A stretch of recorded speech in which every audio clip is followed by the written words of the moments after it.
Good evening and welcome along to NUFC Matters. It's the three amigos on a Friday night, of course. Myself, Neil Mitchell and Steve Hastie. How are you, lads? All right, mate. Yeah, good. Fine. Good stuff. As well after the week we've had. Oh, definitely. Well, we've had quite a lot of messages already, lads. That piling in. As always, we don't plan this show. We just go with the flow. And the added extra this week of obviously giving people the opportunity to register with StreamYard. We'll put the link up there on the Facebook page and on the YouTube page. And if you can see that and you register with StreamYard, and then once you're registered, you just need to basically press on the link that I've stuck up there on YouTube, etc. And it's pinned on my Twitter. And that brings you into the studio. And if we see you there, we can bring you in and you can come on, make your point, have a big crack with the lads, and then we'll see where the show goes. But let's start, lads. Let's start things off with Steve Bruce's press conference today prior to the Watford game tomorrow live on Prime Amazon. His main bee in his bonnet today was the takeover again. And he's, quite rightly sick of hearing, about the takeover because obviously his job is potentially under threat. What did you make of what he said, Neil, today? Well, it's typical of the Ashley era. If the case is that the manager's getting zero information, which it certainly seems like that's the case, isn't this just the last 13 years in a wonderful little pastiche? And an ability to communicate to the people that matter the most, and an ability to pass any kind of valid or useful information on to people, because effectively it stays at the very top. And there's even things that Charlie won't know. Mm-hmm. In our experience, I think Steve probably would understand the workings of that a little better, having been boots on the ground more than I have late.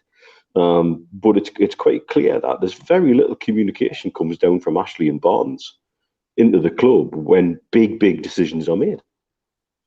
Yeah, Steve, your thoughts? Oh, yeah, I absolutely agree with you. I mean, we listened to Liam Kennedy last night from the Shields Cadet, and I thought Liam hit every nail on the head with big hammer of his last night.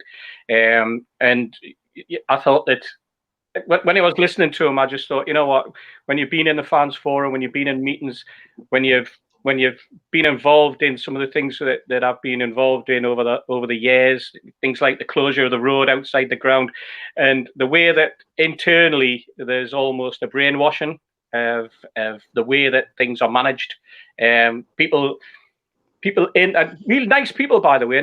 There's nobody there who's not a fan and a supporter in their own mind. Right. But the way that they have to manage every single word that they come out with, it's almost as though I wouldn't even describe it as micromanaged.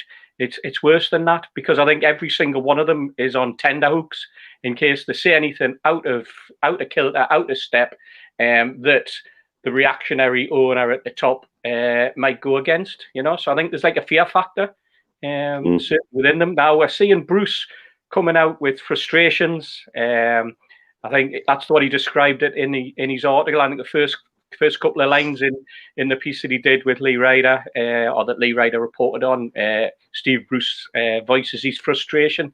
Bloody hell, we're all frustrated. We've been frustrated for 12 or 15 weeks now, if not longer. I mean, 13 years, mate. Well, 13 years. Some of us never mind 13 weeks. But he's now getting to the point where he's frustrated because he's getting asked every single time. And what's pretty obvious is that he is not in the loop. He is not in the loop whatsoever, because he's now asking the press to do his work for him and to stop the questioning and to start questioning other people. I think that's the way that I see it.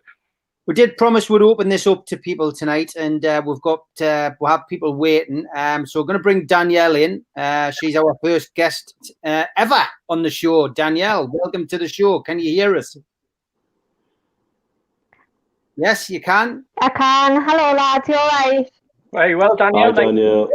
Very good. Yeah, I can hear you. What point would you like to make? Right.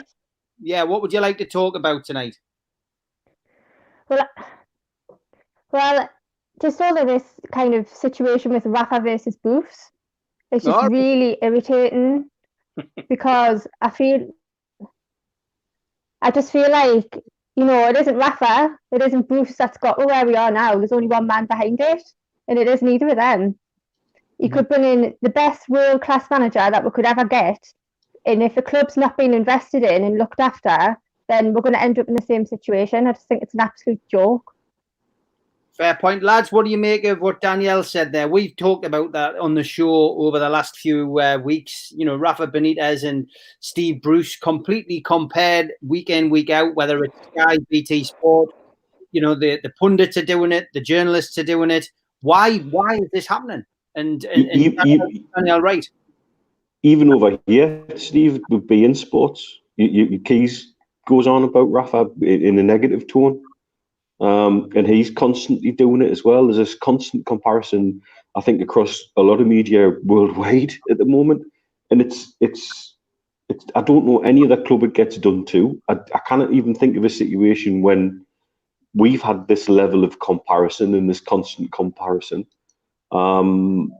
Is it a measure of Rafa? Is it a measure of Is it a fight back? Has he upset somebody in the media when he's been here? I don't know. And it's ridiculous. It's a sideshow that we can really do without. Steve? Yeah, I agree. And if you look at what Craig Hope wrote the other day, Steve Bruce's biggest enemies seem to be the people who are bigging him up. It was interesting. It was an interesting take. I thought that it got some real legwork done on it to sort of dig into that sort of psyche.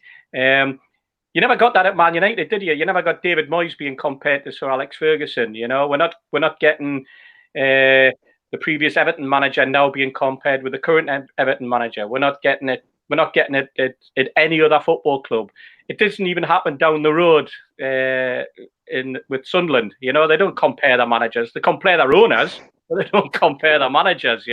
There's a fascination, isn't there, with Rafa? Because I don't know why. I don't know what the fascination. I couldn't really pin it. I couldn't pin down the exact fascination. But it's like it's the chalk and the cheese. It's like a very, very successful with someone who is in his shoes now with a 29-30% win rate and 20 years of experience probably in both of them. In fact, if I remember right, I think there's only 6 months in age between the two of them. Rafa was not a top class footballer by his own voice. You would never say that he was up there at the top of his game. I think he wrapped in with injury round about the age of 25, 26. Steve Bruce had a career with the top club in Britain, if not one of the top European clubs all the way through. He managed them. Captained Man United.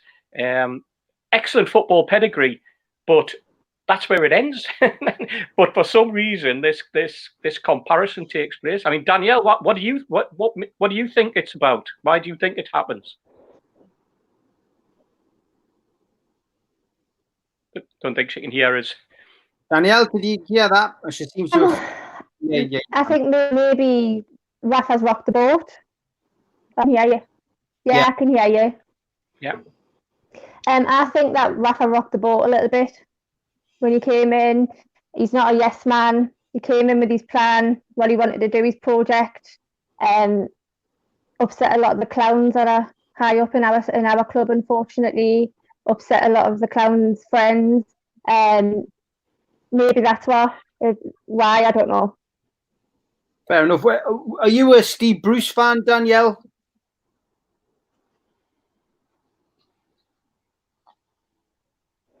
I'm not a massive fan of him. I don't think he's the right fit for our club. But to see he's done an okay job. I thought in July, all announced last year that we're absolutely knackered. Yeah. With him, I thought we're going to go down again and we're going to do England or Portsmouth. But he's, I think he's a nice guy, take it away from him, but we're not going to go anywhere with Steve Bruce. Yeah, fair point. Any other points you want to make before we bring the next person on?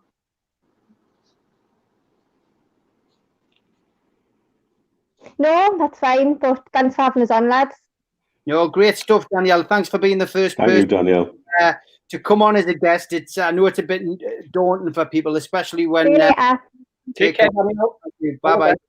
Okay, well, next caller tonight is Christopher. How are you, Chris? I'm great, thanks. Good stuff. Where are you calling from? I live in London. London. We'll call you in the middle of having your tea, by the sounds of it. I thought you're a professional juggler. What points do you want to make tonight? I just wanted to talk about where I think the takeover machinations behind the scenes, sort of what I see the Saudis doing to make good on the Premier League's takeover decision. Okay, go for it. Let us know what your views are. So obviously the issue is the piracy, and I think that the Premier League never has a better chance than now to stamp out piracy from one of its biggest overseas partners. So I think where we're still at, and it's unfortunate that we feel like we've been in this position ever since the decision on the WTO, is that the Premier League is still seeking assurances from the Saudis that they're doing everything they can to shut down the piracy in the country. And then I think ultimately what's going to happen is they're going to have to pay some sort of compensation to the Qataris. And, we probably won't hear about when that happens or whether it happens. But I would think that's sort of one of the things that the Premier League is insisting on sort of behind the scenes. And that if we do see the takeover go forward, which I think it will eventually, that's one of the boxes that's probably yet to be ticked. And it's sort of one of the last things that they're going to have to wring out of,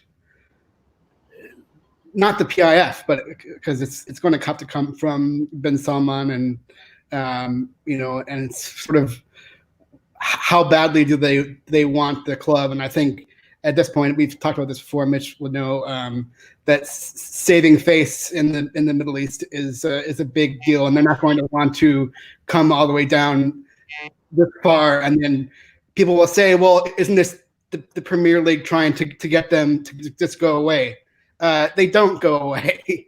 They've got the sort of, to use a bad term, hypothetically, a killer instinct, and they want to be, to make that deal, to be, the big dogs in the region, and they do want to show up City and Abu Dhabi, and show up the Qataris, the Paris Saint-Germain, and they're not in this to be, mid-table.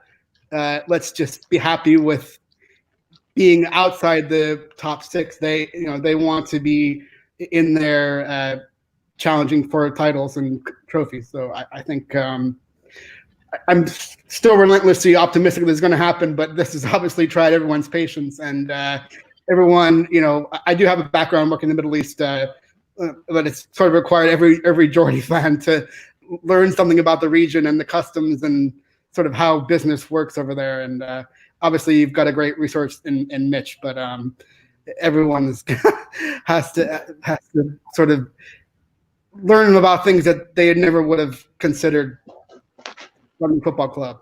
So great points, Christopher. I mean, Mitch, he is right. I mean, I've been drawn into more arguments about a poor man who's been murdered in a foreign country this week. I've been dragged into a lot of geopolitical things which I've got very little knowledge on. People trying to gouge you into an argument, and get you into a Twitter argument so that you look a fool. I've managed to swerve most of that. But this isn't what it's about. It's about football. It's about our club, Newcastle United. It's about the mismanagement of our football club for the last 13 years by Mike Ashley. It's about wanting to have a bit of hope back and being able to go up to the club, and walk up to the ground on a match day with anticipation, enjoyment, and a bit of excitement, isn't it? It's not about geopolitics, for God's sake. But this is why, and I understand that Chris understands the region very well indeed. He makes some very good points. This is why we've tried to preach on here and in other platforms the whole mantra of patience and don't bite, don't react to certain things, because you genuinely don't know what you're reacting to. I think Chris is very right about saving face, and I think that's what we're waiting for, is the outcome of a deal that lets everybody walk away from the table with a win, including Richard Masters and including the Premier League. In terms of compensation, we are aware that there's discussions being had, and we are aware that deals are being put on the table. Whether that's bundled in with the division of the rights for the region, which has been suggested that Saudi would take Saudi, UAE and Bahrain, and then BN keeps the rest of the MENA region, and Saudi would overpay for that small chunk. That would allow everybody to walk away. I'm quite sure BN were expecting a check back from the Premier League on cancellation. BN, remember, are shedding jobs, hundreds of jobs. They're in big financial difficulties at the moment. They don't want to admit that, and they won't admit that, because, again, you don't do that over here. Yeah. It's not the done thing. And they will blame that on piracy. In my experience, personally, I've never seen a be out box rather. But that said, I know there's lots of other ways to watch Premier League football over here, and it's not necessarily on a be-in subscription. And so that does need to be tackled.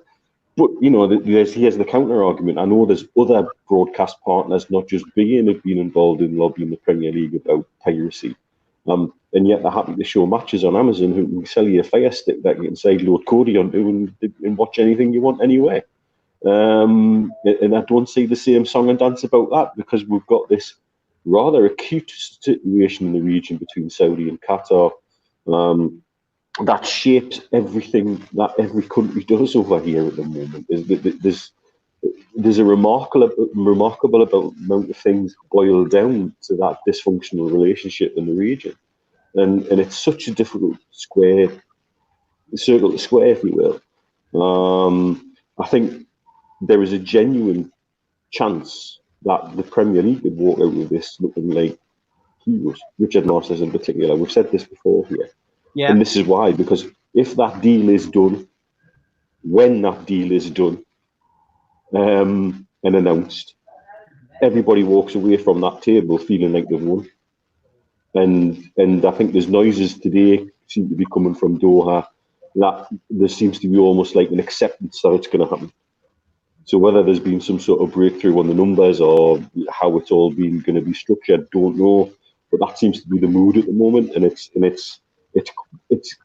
It's gone from that chest thumping bullishness that you can get in the region a little bit, like Chris rightly says about how the attitude is all about you want to be eating from the biggest plate and driving the fastest car, building the biggest tower, and all of that, and breaking umpteen million Guinness World Records into things you've never heard of. That's calmed down a little bit, and it's become a quiet confidence. It's a very different confidence. And that's the feeling in the region at the moment. Steve, what's your views on what Christopher said? I think Chris is absolutely spot on. I think what we're also failing to appreciate, though, is that the excitement that is there in Saudi about Takeover. There's 30 million people living there. There's what I think a vast majority of the people are under the age of 30. They're becoming sports mad. They love their sport, and the biggest league in the world, the Premier League, that they love to watch. The idea of having their own football club, because that's how they'll view it. Quite rightly, they'll be wanting to wear the black and white shirt. We want to wear the away kit. They want to be wearing the third kit. They'll want the training tops. They'll want everything, because they want to be associated with what they will see as a Saudi club. And we can't take that away from them. We've always said Newcastle's always been a broad church. We've always been the sort of fans that have embraced visitors when they've came to the city, walked into a pub or a cafe or a restaurant, or who've sat next to us at the ground. And I think we're going to see an awful lot more of that. And I think when we go on our holidays, we'll suddenly be introduced to everybody and sundry who is going to be turning into a Newcastle United fan, like it was in the 90s, by the way. During the wonder years of Keegan, You know, the number of bars that you had and restaurants and the number of shirts that you saw when you were wandering the streets of anywhere in the Med, where it be it Greece or Cyprus or Spain or wherever. I think we'll see a lot more of that in the Middle East, because that sport's mad, and that's the excitement, I think, for a lot of us is the fact that we're going to have a place on the world stage again, because it's going to be, you know, it's going to be so interesting. And I'm not saying it's a desperation as such. I'm saying it's a massive anticipation that's out there for this takeover when it happens. And I think as anticipatory as we are, I think the people in Saudi are as well, and the people in the Middle East. My daughter lives in the Middle East. She lives not far from Neil, in the same region, and you know, she works for a certain airline, as I've mentioned on many occasions, and she tells me that, you know, the conversations that people have in and around the cafes where she drinks, and restaurants where she eats, and people are talking about Newcastle United. And that's not just the cabin crew that she mixes with, but she sees it and hears about it quite regularly, you know. So there's a buzz, there's an anticipation out there, and it's going to rub off on us. And we've just got to get out of this sort of malaise that we're sinking into about the length of time it's taken. And when it does happen, boy oh boy, is it going to be a ride? Is it going to be a journey that we're going to be on? And that's the exciting part, isn't it? Yeah, 100%. Chris, have you got any more points that you'd like to make? No, I'll let you guys bring other people in. Great stuff, mate. Thanks, Chris. Thanks very much. Cheers. Good night. Great to have people on. We have got to get through the comments as well, lads. And this is something that you both brought up on Wednesday after the Man City game. Steve Bennett's bringing it up there. So BCG takeover cards on the table from Wednesday night post-match talk. Without giving away potential contacts and sources, lads, where did it get to and how close did it get? Now, BCG, for those of you who are watching who, you know, maybe think it's some kind of boy band or whatever, it was actually a genuine takeover of Newcastle United. One which I've got to be honest, I didn't think was genuine until I spoke to Steve and Neil, and they assured me it was. So over to you guys, because you know a lot more about it than I ever did. Go on, Neil, you start. Yeah, but I think I initially, when the original bid was happening, all the information was coming to me very second hand. I've been in the region, eight years or so now, and I think to get a handle on some of it, people need to understand how Dubai works. And it's a big city with flashy lights and flashy buildings and flashy cars, but it's a village.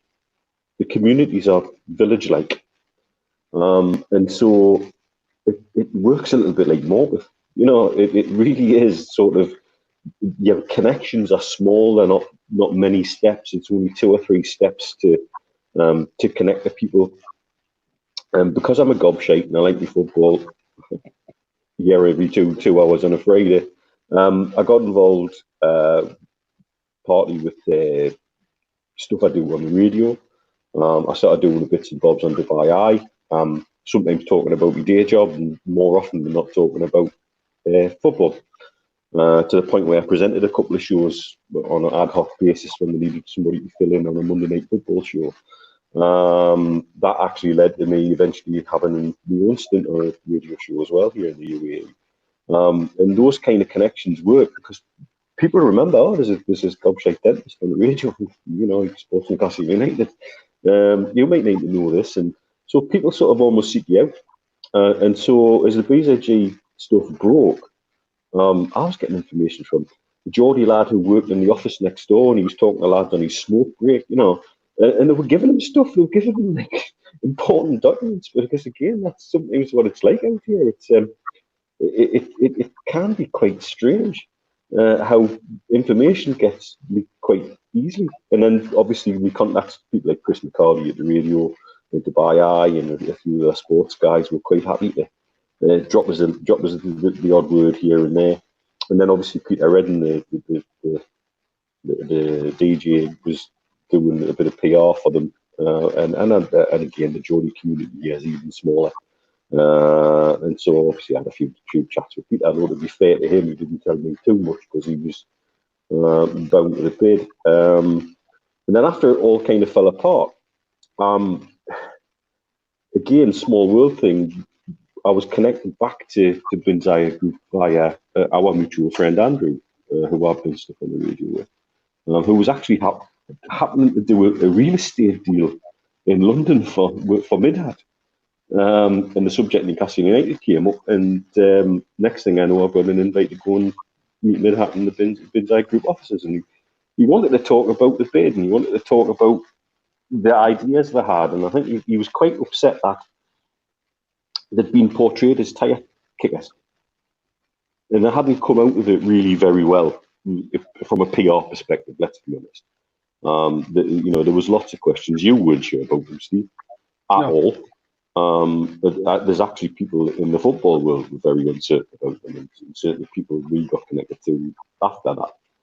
Around about the same time, I was doing one of the occasional columns in the Chronicle, and Mark Douglas connected me to somebody in the football world, a contact who is very much close to a lot of takeover deals and a lot of dealings in that sort of way. He asked for my email address off Mark and he connected with. We had a few chats. Obviously, he wanted to know background, and so obviously Steve and I were at the founding of the Supporters Club and then converted it to Supporters Trust. I was the interim first chair, etc., etc. And over time, because of our connections, Steve's got a heck of a lot of connections, sort of locally, business and other things that are useful to open doors. We'd actually been on the fringes of 3 or 4 groups who've had serious discussions, and I'm more actively connected to one who really went under the radar, and we don't talk about that much, which was the Canadian-led bid that really genuinely nearly happened in 2012. And then they came back in 2014 and did other projects, and we assisted them with that. And so I went through all of this with the contact that I've been introduced to, and out with deference, I won't name him. And he's like, right, okay, how serious have you been? Group? Would they be interested in going again? And that effectively was when I brought Steve in, because we had a conversation with Midhat about, right, where we actually at. Where had the first bid got to? It got to the point where you pay your non-refundable deposit. And this being in the Middle East, that sometimes pisses people off, and it certainly upset Sheikh Khaled.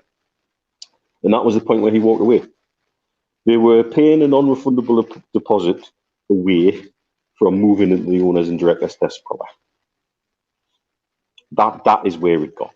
So this takeover is considerably further down the line because they're actually in the owners and directors test. But that was as far as it got. Sheikh Khaled was not happy to pay a non-refundable deposit. He felt that was an insult. It was the final insult of a number of insults that had gone on during negotiations, as we know Mike Ashley can be like in terms of negotiations. And that was the point where he said, right, enough, alas, we're done, walk away. And that was why we got the statement that said, from Midhat, that said, we wanted to try and keep dialogue open and what have you. They didn't want to be offensive, but they were quite clear that they were upset. So when I first spoke to Midhat and I said to him, where's your chairman at? I think he said he had maybe a 10% chance of getting him back in the game. But he felt that 10% was better than 0%, and it was something we could work on if we put it together. And that was when I brought Steve in. So Steve, you met that contact with Andrew, didn't you, in Newcastle? He came up to Newcastle and met you guys there, didn't he? Yeah, we met in Newcastle just before Christmas week. Gentleman came up, met him, had coffee, and then went out and had a few more drinks. Then he headed back on the train. It was a bit like the craze, Steve, when you send them back to the radio station. It wasn't quite like that. We chatted, we talked about his experience, we talked about our previous experiences. He asked me what my personal thoughts were on what Neil had said about Midhat, about Sheikh Khaled, about how the deal had fallen. And what we decided to do between the week before Christmas and through the Christmas holidays was use WhatsApp with a small little group of us, the 3 or 4, and then introduce Midhat into the group and talk about how we felt they had failed, where they'd gone wrong, what they'd perhaps done that were not the right way. Obviously, they knew that they had issues with the way that they'd talked about it openly. They thought that was the way that you do it in the press, and of course it subsequently turned out to be the way that Mike actually didn't want it done. And we sort of guided them in conversation with our knowledge to basically try and get him to convince the Sheikh that it's not 10%. Can we get you to 50? Can we get you beyond 50? And if we can get that message that it's worth trying, we'll come over, we'll meet. The gentleman in question was ready to hop on a plane and have those conversations. The conversations continued in that vein over the period after the holiday period in January. By this point, I think Midhat was excited. He felt he could put something together that we could then be able to present to Sheikh Khaled that said, look, we've got this chap. These 2 lads have brought this guy in. This guy has a vast amount of experience, and God willing, he can. If I get him in front of you, you'll realise what his experiences are, what his connections are, and what he has done in the past, football-wise and business-wise, to make this deal work for you, Sheikh Khaled. So that's where we were. That was the point where Midhat got me back in, and that was when he introduced me to some of the plans and some of the things that I had planned and staged. I've mentioned 2 or 3 of them. They had land opposite Shanghai, Disneyland, and we're going to build a football academy there with our club crest on. So that'd be the first thing you'd see when you go to Disneyland, Shanghai. They had a network planned for football academies to feed in to the club from around the whole of Asia.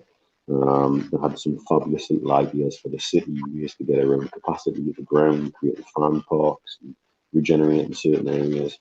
Because at the end of the day, the main thrust of BZH is probably that's one of our main parts of our portfolio. You know what they're doing there. Had a Chinese construction partner ready to step in for a few things. Steve and I tweaked significantly their plans for transition and takeover and getting the right manager in place and things like that. So we put together basically a football-based document that would say, right, this is how we would suggest you want to think along the lines of director of football and how that then interacts with an academy and what the plans were for the academy. I know they'd already looked at the existing plans for the new academy. I think they pretty much decided that was crap and it was good. They were going to go their own way with it and design something different and better. So they had a load of very interesting and fantastic little ideas, but the genuinely on the football side of it needed to be. It was doing they wanted to do their own branding of kit. Yes, that was the one of the big ones. That was exciting, didn't it, Neil? Yeah, and little things like, for example, sponsorship ideas and growing sponsorship and using the region and using Dubai. Yeah. It wouldn't be inconceivable we would end up with Emirates on our shirts, for example, if that takeover had gone through. I'm quite sure that would have happened. So all these things. Yeah, it was conceivable we would have had Emirates at St James's Park, and it would have been conceivable not to have Emirates at Arsenal, to be perfectly honest, because there's not room for 2. And I think probably the most interesting thing that came out, Neil, at that point was that they said that once the deal happened, this would become the Dubai Football Club. This would be the football club that everybody in Dubai would be supporting, and that every Dubai Football League club would be having the opportunity to feed into and feed out from, to gain experience from, and to make the links. And when that sort of thing happens in Dubai, that means that the people way above Sheikh Khaled and way above Midhat then get involved. You know, the bigger families, the families with the big interests, a bit like PIF, if you like, only the Dubai version. That's when once it's happened, that's when that ownership becomes ours. It becomes, we are all part of it, Dubai Football Club.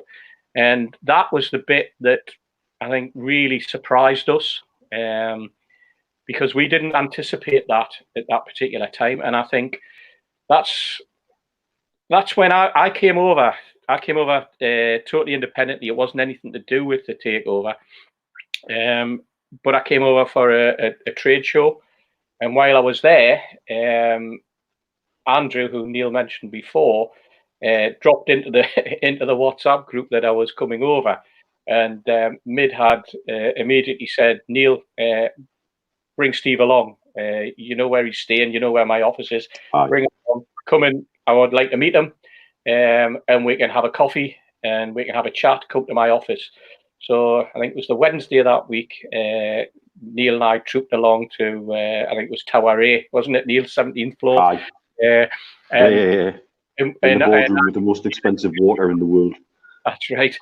Neil introduced me, and we sat and we had coffee in his office. And it was at that point that we were really shaking Midhat to the point of, come on, can you do this convincing? The bit we're doing our bit.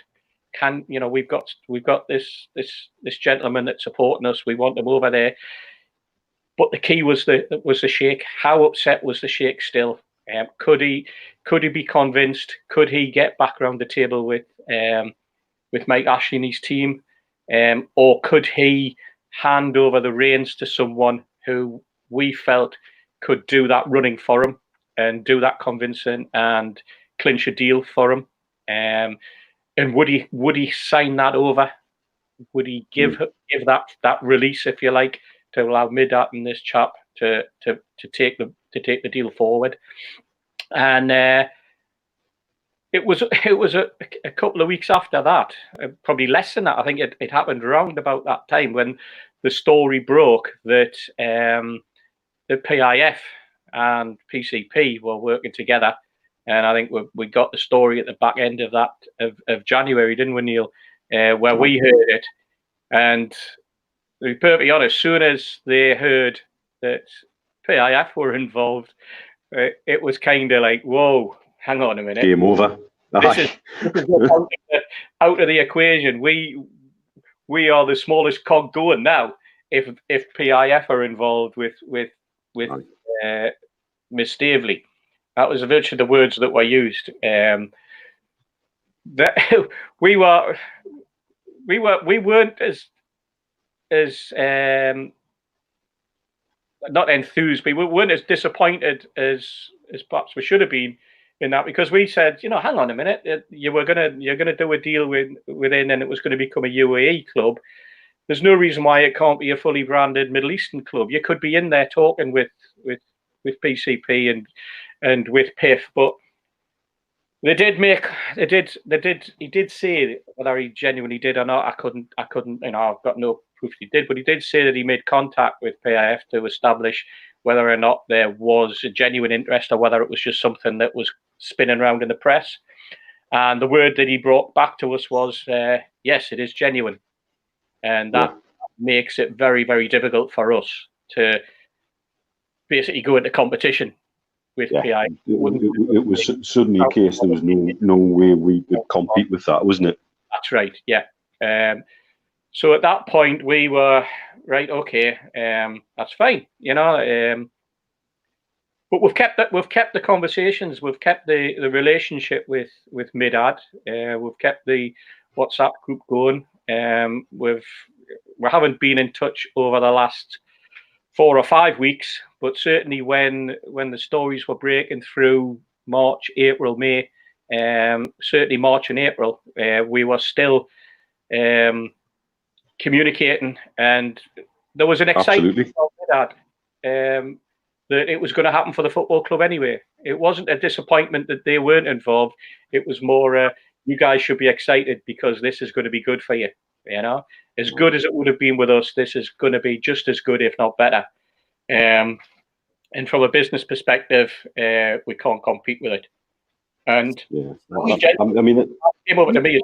One of you mentioned the Canadian takeover. I think it was you, or either of one of you wanted to take this on. Stephen Matthewson's question there. You mentioned the Canadian takeover was close years ago, 2012. I think you said. Who was behind that? Seems to have been under the radar and not much publicity about it when it was happening.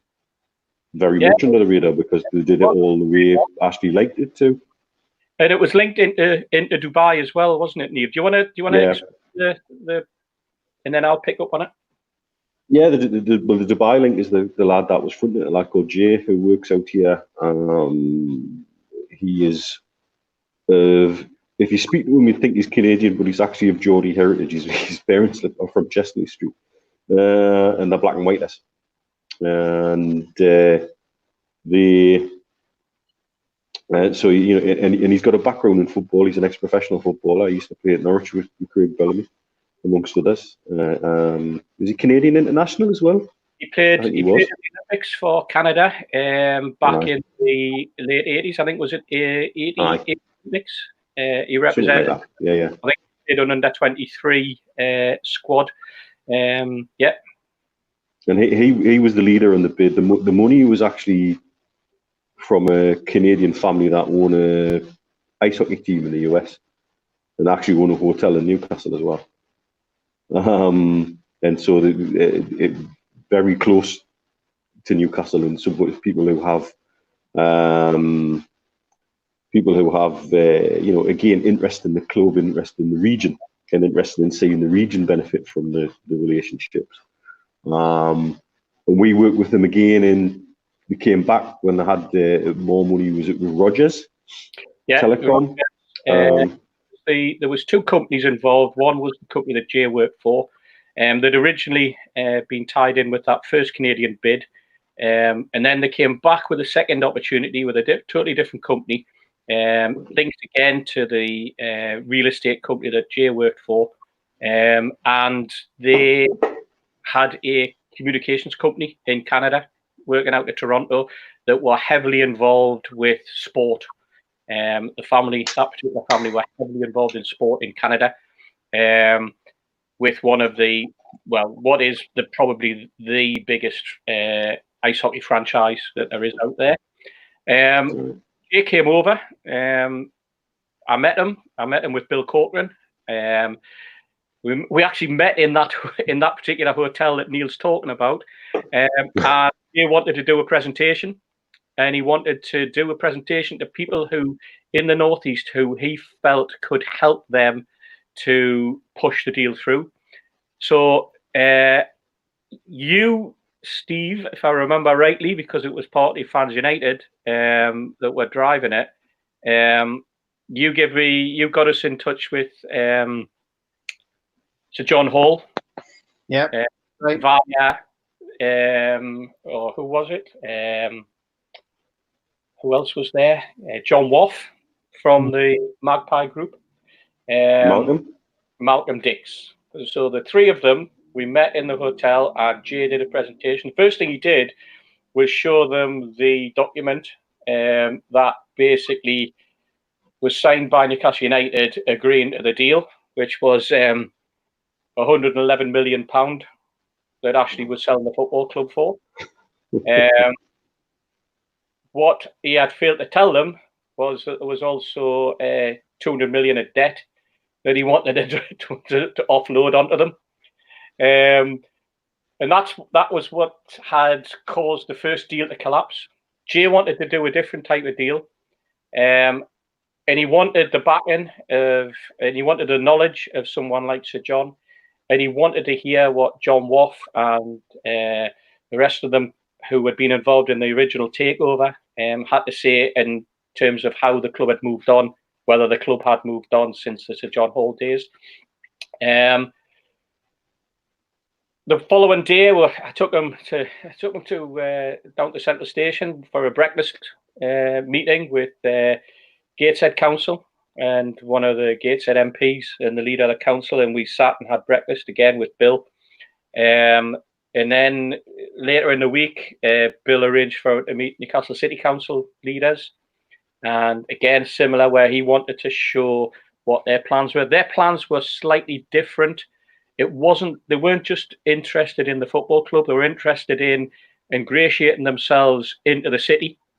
They saw opportunities. They had done a lot of work in South Dallas, where they'd taken redundant properties and an area that was basically falling to bits, and they did a lot of regeneration work, and they had spotted areas on the river that they felt were deserving of regeneration with a 30-year plan and project.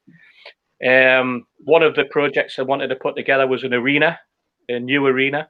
When they heard that Gateshead Council wanted an arena and conference centre, and Newcastle also wanted a conference centre, and we're still keen on the conference centre that Sir John had planned along with Freddie Shepherd on the Strawberry Place plot, which was going to be a casino. They saw that as an opportunity for a conference centre. Gateshead saw the opportunity next to the Sage with a music venue. And they also saw other areas on the river, but they saw it as a long-term plan. But they needed the agreement of both sides of the river, both councils buying in and giving them the opportunity to turn these derelict areas that were left into something special. So they did their presentations, and then they went back and they tried to formulate stuff. Obviously, the key to it was that they also owned Newcastle United, because they saw that as part of that 30-year plan. That probably in the similar vein to what PIF and PCP and the Reuben brothers are now looking at, which is you've got to turn this football club back into the heart of the community. So that's where it went. But again, as usual, the stalling of the football club, the inability to hold conversations in the right way seemed to jeopardize that from the start. I remember one evening sitting, I mean, this is to tell you what Neil was saying, Jay was from the northeast. Yeah, we sat in Chesley Cricket Club with his dad, and we joined in a quiz, you know. And your dad come with you as well, didn't he? Sorry? My dad come with you as well, didn't he? Yeah, I did, yeah. We had George there, but what we also had was Jay's dad and Sir John were linked in some way from years gone by. So again, Sir John was like sort of fascinated by this sort of synergy that he thought he could do, and he could bring. And at the time, he seemed rather excited. And I think they talked about other projects that were a possibility in the northeast. And so John was key to it, I suppose, because he, with his knowledge and his position in the football club, and whether he could open the door at the right time, in the right way with the owner. But it didn't materialise in the way that those guys wanted. They were very disappointed. The company itself moved on and has now got building stuff going on in Dubai for what was going to be the 2020 Expo, which is now 2021. They're building the new Museum of Dubai and loads of other. Museum of the Future. I mean, that's Jay's main project out here now, is that Museum of the Future. And it's a hell of a building. You know, hell of a building. Lakeside Road. So these guys were really innovative, and they saw also, by the way, the extension of St James's Park as very, very important and very vital for the long term, because they felt as though that was their way of showing a commitment to the city, to the fans. I've had conversations, in the fans forum over the years where we've talked about it. In the football club itself, opinion on extending the Gallagher was always, well, we can only see 6,000 seats, and 6,000 seats, it'll cost a fortune. Now, we're quite lucky in a way when Sir John did develop St James's Park into 52,000, because when you look at it, I think the total development came to something like 58 million, because that was the mortgage that was on the ground. And And I think the football club felt by 2008, 2010 and beyond that it was going to probably cost another 58 million just to stick the extension for 6,000 seats. And they just looked at it from a business perspective and said it wasn't value for money. They would either have to put the prices up of the tickets so ridiculously high, or they would just basically fill it with executive boxes if they could get away with it, So, conversations have carried on. We know that. But that was the Canadian bid. It would have been exciting because of their connections with telecommunications as well. The fact that they ran a telecoms company, and a bit like the Reuben brothers now coming in and their connections with the city and what they can build, and how they can help to redevelop. Because I think there's going to be a lot of redevelopment of Newcastle City, especially after COVID, in the way that we'll not be driving around the city anymore. We'll have a lot more walk thoroughfares, and I think that'll probably shape their plans that they have down for East Pilgrim Street, etc. Fascinating stuff. Everybody's really enjoyed the chat about BZG, and we're closing in on nearly an hour into the show now, and lots of questions coming in, which obviously I've put on screen. If you see any lads and you feel like going back to them, one was, what top are you wearing, Mitch? Which of course is always a topic of debate. It's the blue and red away shirt from a couple of seasons ago. Ah, right. Maybe it's just the light. It probably looks a bit. It's the lighting in here. Probably it's probably funky colours because of the lighting in here. I've got these. They've got these stupid Dubai bulbs. Would you believe? Version is it? It's not new Saudi away top. No. I do have the Saudi home kit ready to roll out at some stage in the near future. Believe it or not, Dubai have their own light bulb, the Dubai bulb, and it gives off a flipping weird colour light. Anyway. What watch are you wearing was another one, Mitch? Watch? It's a Certina DS Action Diver in titanium. Very nice brand, super lightweight, nice utility sports watch. And I know you watch lovers out there. I know you held it up, but for the drinks fans out there, what are you drinking tonight, Mitch? Because that was another question. I'm on the Amstel Strong again, but I'm being posh and using the glass this evening.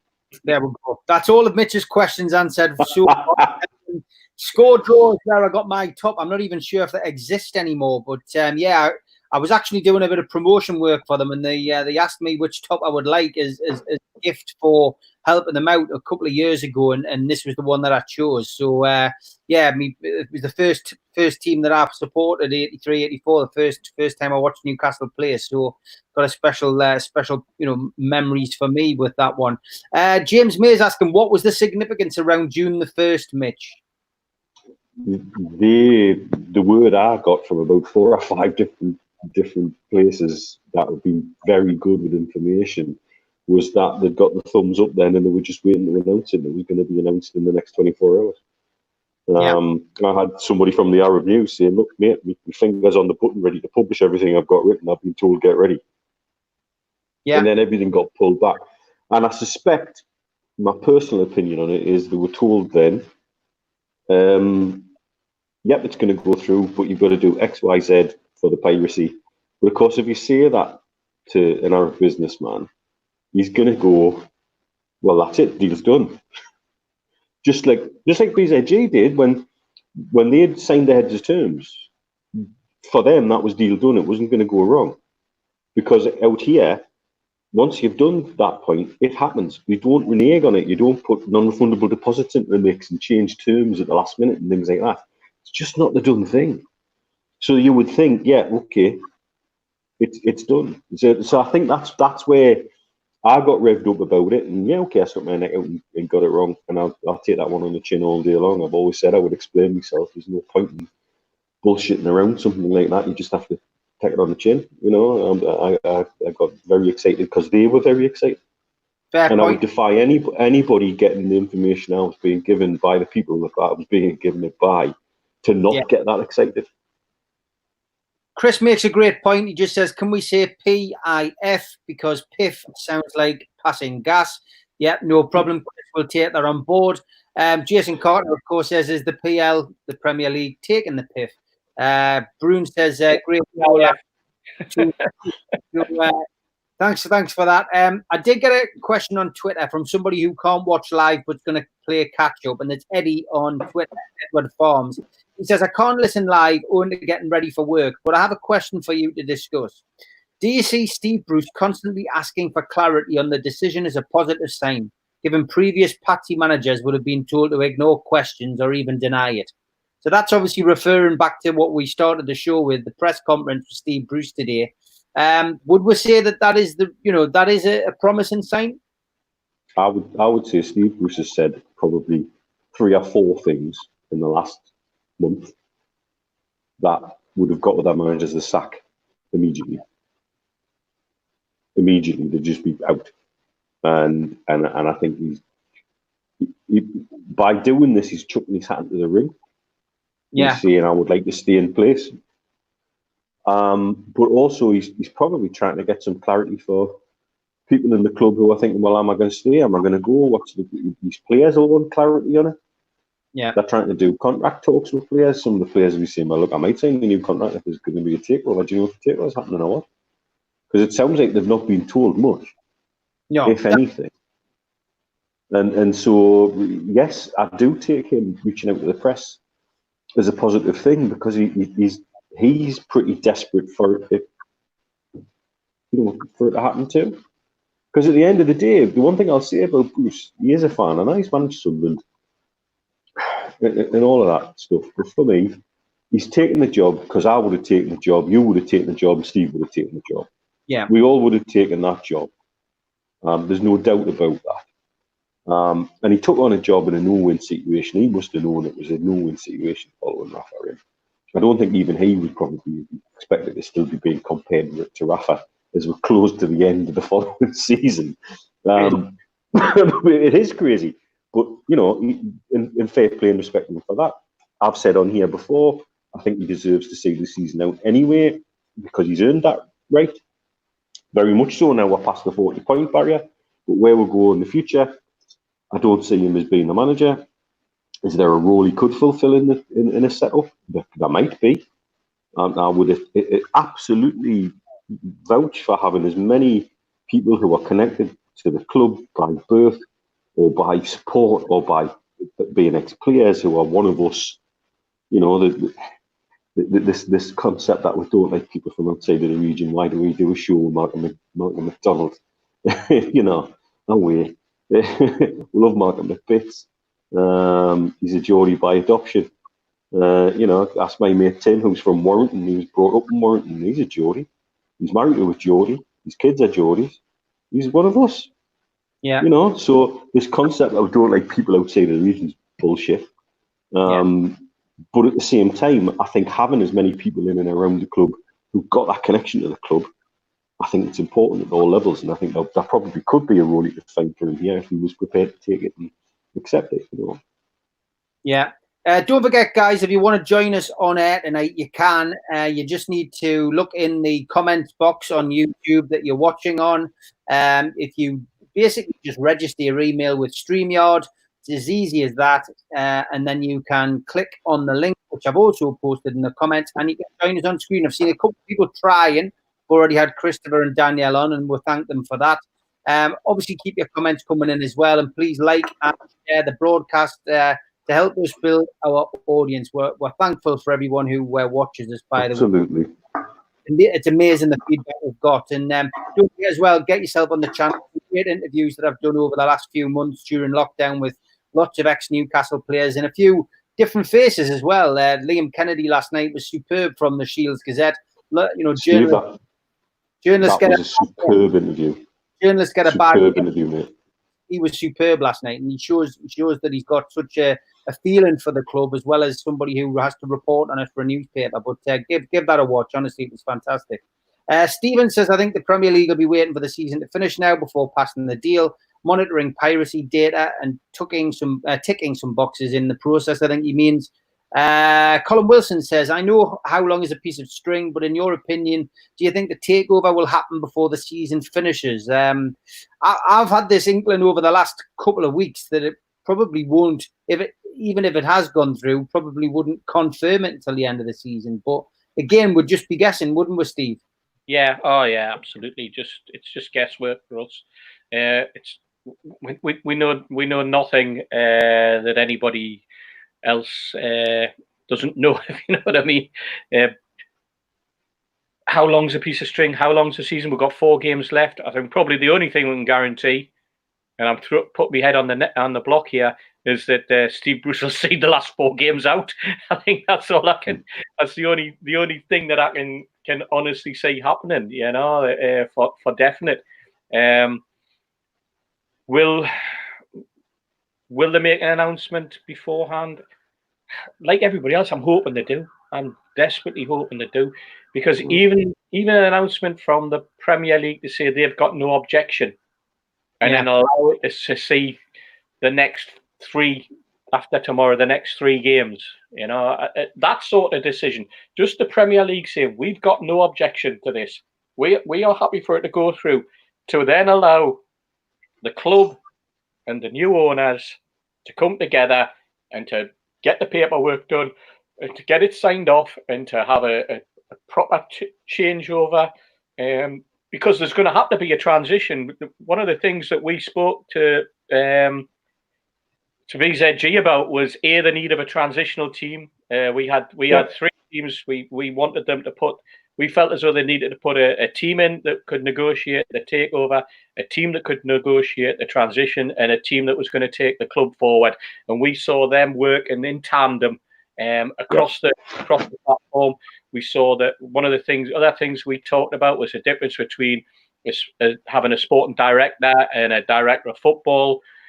We saw the importance of what they were going to do with the academy, what they were going to do with the training ground, all that. And that's the sort of conversations that I'm hoping are still ongoing with PCP, and I'm sure they are with PIF. And that transitional period can then be knitted together, because there will be people at that football club who might not have a long-term career at Newcastle United, but certainly have a short to medium-term career still at Newcastle United, be they players, be they administrators, be they people that work in ticket offices, be they people who sit on the board, whatever, because you cannot just scrap the whole thing and then throw a team in together. Certainly not a team that's then got to compete with the people in the Premier League who know every single thing about you, and you know very little about them and about the workings of the Premier League, because they've got Newcastle United over a barrel at the moment. Be that the current situation at Newcastle and the situation going forward. It's going to be very, very difficult. It's going to be a very hard job for the people who do take over and are running that football club, the executive and the board that come in, because they're going to have to come in and their feet are going to be, they might look like a duck, but underneath they're going to be going like that, because there's an awful lot of work going to have to be done in a short period of time to get us into the situation where we're ready under new owners come the start of next season. And actually for me, Steve, even if they've been given some sort of reassurance that everything's going to go through, but the announcement's going to be delayed, I would actually far rather that they're working on the transition stuff behind the scenes than talking to us about it.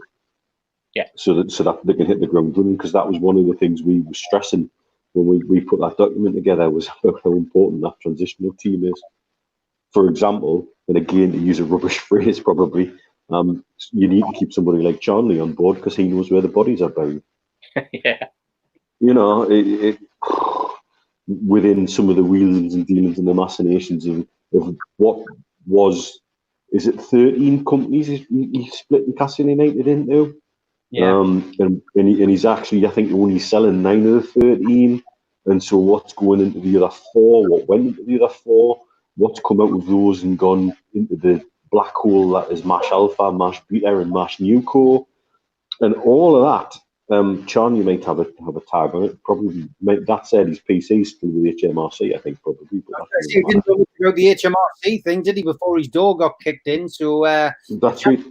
The chances of him knowing much about anything else is few and far between. Tim Kelly says, was it true the Saudis came to the tomb before Man City, but Ashley was disrespectful?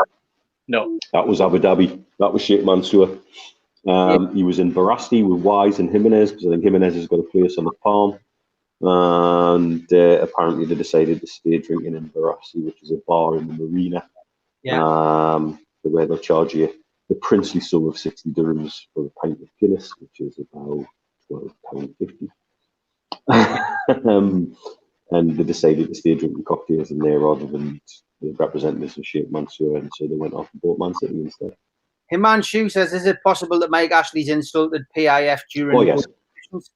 Oh, yeah. Yeah. It's possible. I'd be amazed if he hasn't. Although a word that we've had from, and Steve will know who I'm talking about, from our contact who speaks to people at PIF regularly, was that the guy that he speaks to in PIF, one of them had said they want to make him suffer. Okay, Alex Beebe's on shave watch. Yes, I haven't had a shave, mate. I've still got the beard. He's telling us to at least shape it with a stencil. Thanks, mate. We've got another caller. God knows where this is going when you see the name, guys. I'm going to bring Henry Maurice on. Good evening, Henry. Hey. You want to unmute your mic? We can let you have your say. Good evening. Make Newcastle great again, baby. Good evening, Andrew. Must have been. He's disappeared, but yeah, he's on Clear TV and he's cleared off. That is beauty of having a live show when you never know who it is. But when I saw the name, I thought I've got to go for it. So well done. What's interesting about that question about whether it was Saudi and he insulted them or whether it was Abu Dhabi, which Neil explained. Back at that particular time, there was what is now the Football Supporters Association. There was an event on, if you remember, Neil, that we went to down on the quayside. We were part of NUFC. And we went, and David Conn, the journalist, was doing the talk. He was the guest. And this is like the precursor of the Football Supporters Federation event, before they then merged with Supporters Direct, and now are a much bigger organisation. And we were down at the, I think it was at the Live Theatre, wasn't it? And it got the lunchtime. We were sitting having some lunch, and a couple of lads from Man City came over and sat with Neil and myself, and I forget who the other lad was from NUFC at the time. And they said to us, you lost out there, didn't you? And Neil and I went like, well, what do you mean? And he goes, well, and because the story hadn't come out at that particular time, he went, oh, he was going to buy. The Arabs came to buy you, but then they decided to buy Man City instead because your owner upset them. So we were like, well, hang on, what's this? So they started telling us the tale, and then they moved on, and we said, well, so what's it like? Because we didn't know much about this Arab consortium who had taken over Man City. I think Mark Hughes was still the manager. You know, it was early days, wasn't it? Was Johnson at the time, wasn't it? The young up and coming lad who, and an excellent article in the Athletic about him and about he's the way he suffered from depression over the previous, like the last 10 years or so. Anyway, they got on and they said, oh, it's been unbelievable. This group have come in and they've taken over and they have listened to the fans at every single point in whatever they've wanted to do, and they have entered into dialogue. Do you get that with your guy? And we were like, you're joking, aren't you?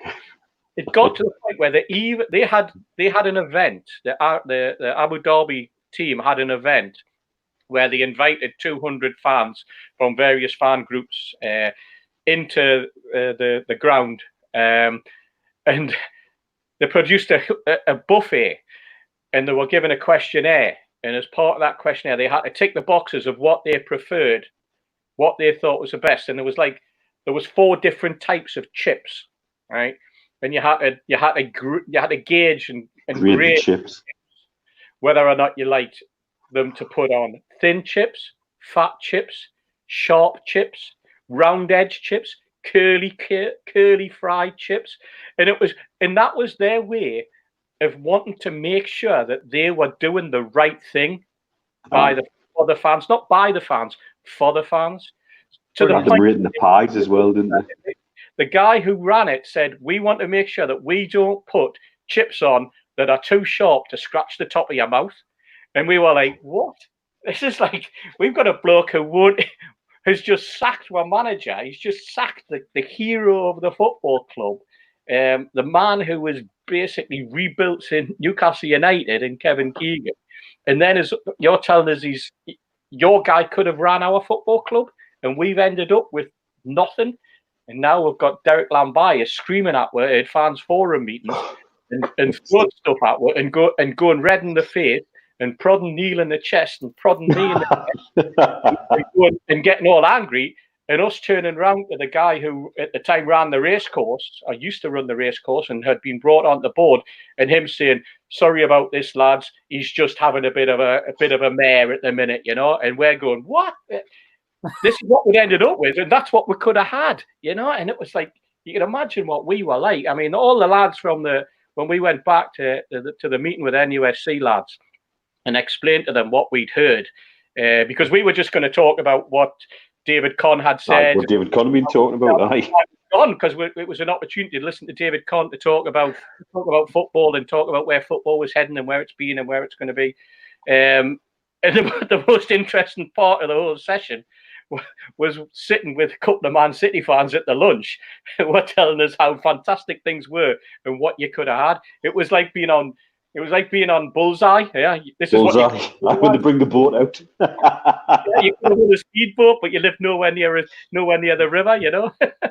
Brilliant. Lots of questions coming in. Life Goal says, do you believe PIF will want to build a new stadium or repurchase the area behind the ground that Ashley sold? Dean Skelton's asking, how close do you think the deal is to getting done? And Joe Walker says, initially you were all 100% confident and convinced that this was happening. In a word, are you still 100% confident? So, yeah, for me, 100% confident. Do either of you believe that a new stadium's on the agenda? I certainly don't think that, not immediately. Look, even going back to discussions with Jay and the Canadian lads, they were seriously looking at a new stadium at some stage. But then again, that's also what Jay does. His company built this Dallas, the new stadium in Dallas, for example. They built it. And they know that modern sports grounds around the world are better run as 24/7 venues with an attached mall with food and beverage and somewhere that you go to every day, potentially. And in the city centre, if you could keep it in the city centre in its current location, with something like that on the side, it would be a monster, it would be a monster generator. There's so many things that Newcastle United could do different that would generate the club so much more money. If they had a bar that overlooked the pitch, would I go and drink there? Yeah, I would. When I lived in the town centre, I was a regular in the Strawberry. But I guarantee I would have called into St James's Park to have a pint or two on the way there. But the bar was crap and overpriced. So why would I want to go there? Not just that, putting money into Ashley's pocket. Why would I want to? Yeah. There's so many different things you could do. I think a new stadium will be discussed. It has to be discussed. If we're eating at the top table every season, if we're in the Champions League 3 out of 4 years, if we are up there with the big boys, yes, you've got to talk about it because you need a match day income of about £1 million these days. And we're getting nowhere near that, and you won't get anywhere near that with the capacity we've got now. But do you need to buy land to extend the ground? No, we've proved that repeatedly. Even those plans I knocked together with my architect patient out here a couple of years ago when we first spoke to you, Steve, when Amanda was first involved. Yeah. When it turns the pitch to 90 degrees, that was my patient did that, and he did that in 48 hours once he'd seen the problems, and he says, right, let's take away the problem with the east stand and make that one end. I know the problem with that though is then where they were played during the building period, because it would be very difficult to do it and play there at the same time. But there's certainly ways you can extend the ground. I mean, I know Jay had some interesting ideas to get around the problems with the east stand and Leeds Terrace, with interesting glass structures and cantilevers that wouldn't impinge on the light. And I think if you got the council on board properly, and that was their idea, was get a working relationship with a council that actually works, that you can actually say to them, look, we've got this problem, you've got this problem, here's a solution that solves both of our problems. And no council in their right mind would refuse something like that if the whole city's going to benefit. Because you then have the MPs on board. Chia and Euro would be on board. You know? So Hastie makes the point there, would PIF buy the freehold of St James's? The cash might be useful for the city council. Is that something you think they look at doing? There was a whisper that discussions had been had about that, wasn't there, Steve? Yeah. A whisper that it's already happened. Yeah. Yeah. There's a whisper that it's already happened, Steve. I've heard that from two different sources that the freehold's already gone, which I found amazing if it's true. It came from within the council as well. So we'll not know until the deal is done and you know everything comes out of the wash.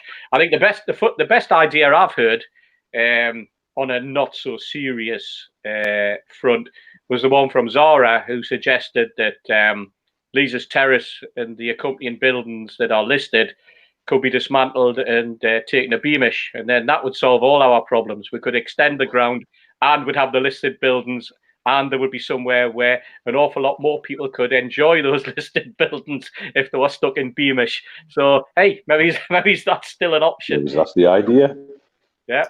I think we did do it with the Central Art Exchange when we built Swan House Roundabout, and they dismantled the council at the time in the 60s. They dismantled the Central Arcade at Swan House, where Swan House is now, and they moved it all brick by brick to Sandyford, and they put it Shieldfield, and they put it in the Shieldfield Bowl, all the bits, and they chalked them up and marked them all up with chalk, and it rained and washed it all off, and they couldn't put it back together again.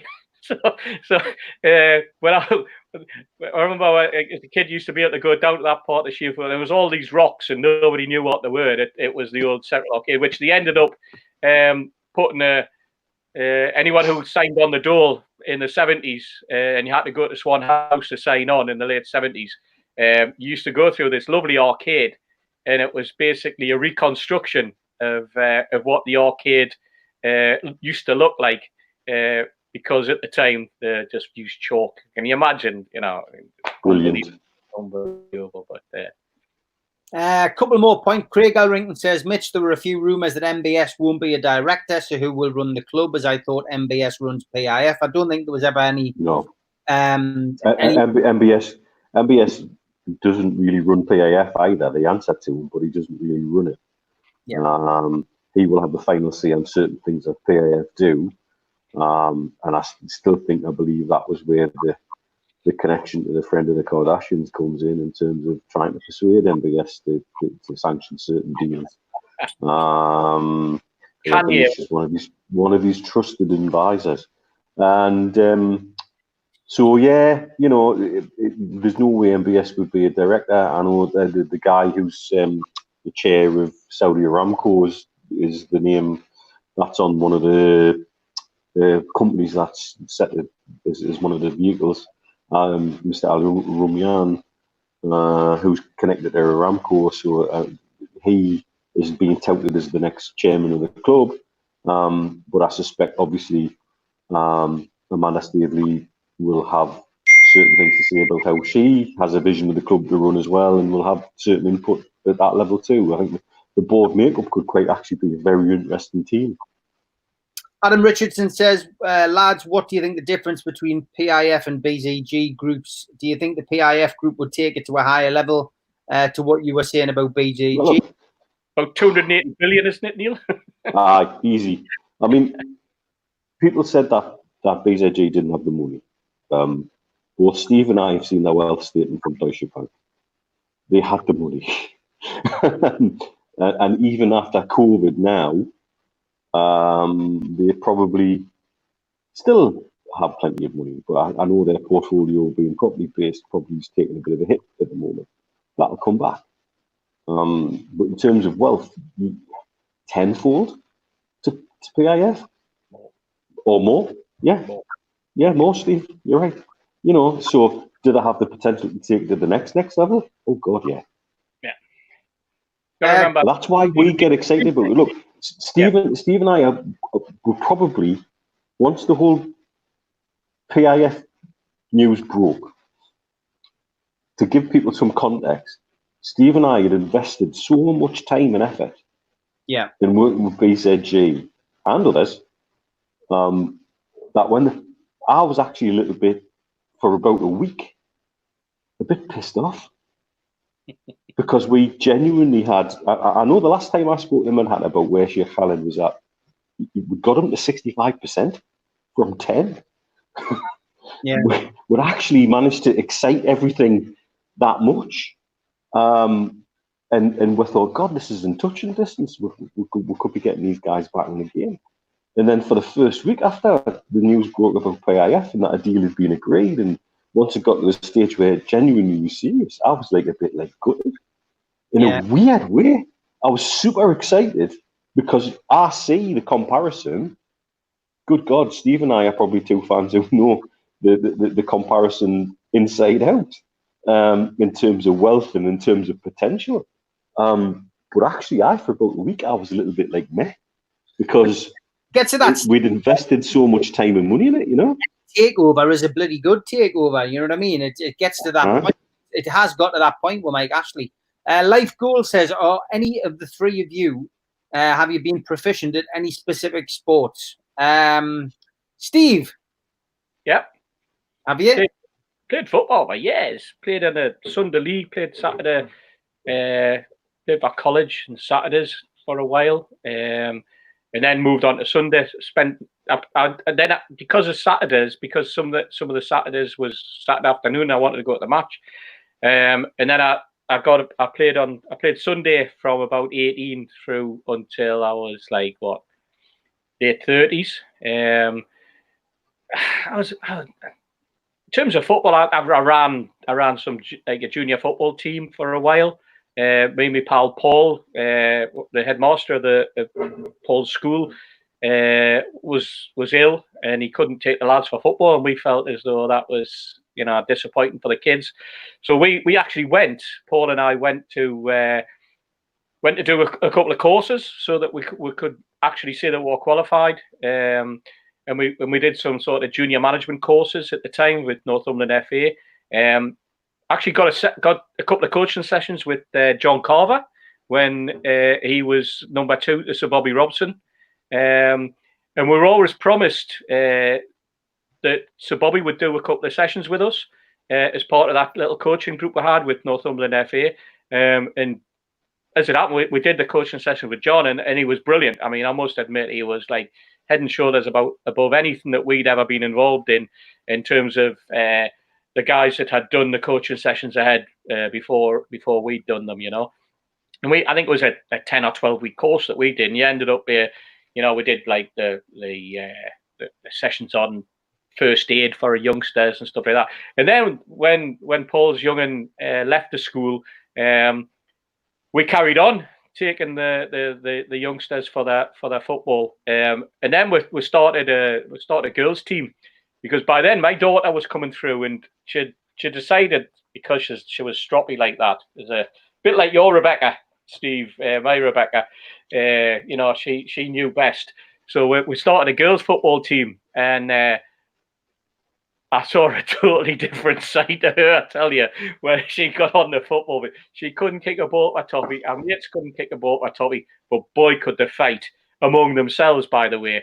I've never known a group of girls actually round, well, we'll probably see it quite regularly now, but a group of girls round on what they think is their mates.